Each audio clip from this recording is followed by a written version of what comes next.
It's not properly given to them. There's no medical supervision or oversight. Going to the border for abortions. It's a disturbing trend some healthcare providers say could become more popular now that Texas lawmakers passed stricter abortion laws. Grace White shows us the surprising advice we got when we took undercover cameras to the border. It's not a place you'd expect people to be getting health care, but you'd be surprised by what our undercover cameras found in flea markets in the McAllen area on the border.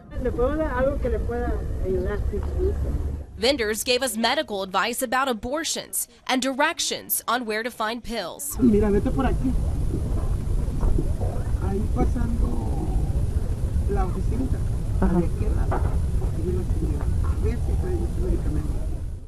Juan Police say one woman even moved her business from flea markets to her house to avoid being caught.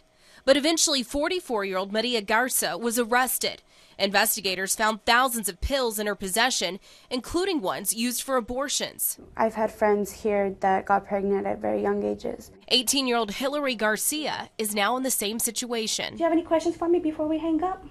We met her at a Planned Parenthood clinic in McAllen. You know, at times things can get so rough and you can just get in a rough spot and it's like you don't know what to do or anything.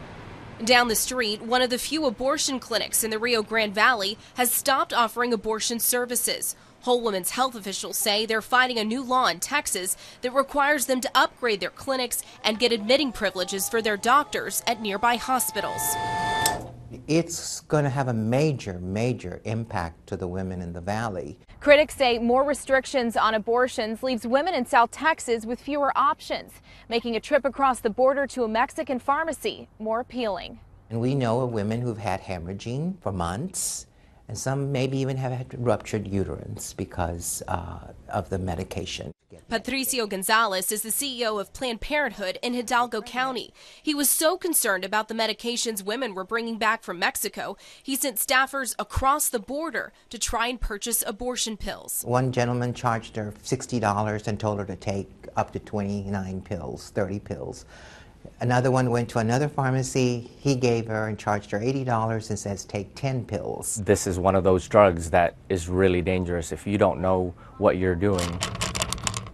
Some of the same pills sold over the counter in Mexico require a prescription here in the U.S. Their main purpose is to treat stomach ulcers, but oftentimes they're sold over the counter in Mexico to help terminate a pregnancy. The biggest side effect, and you'll see it's a black box warning, is premature birth or birth defects. I wouldn't risk that, especially at a young age or my age or anything. While Garcia has decided to keep her baby, she understands the difficult situation young women like her are in. We can't make those decisions for other people. Those are the mothers. They have to decide. Her advice?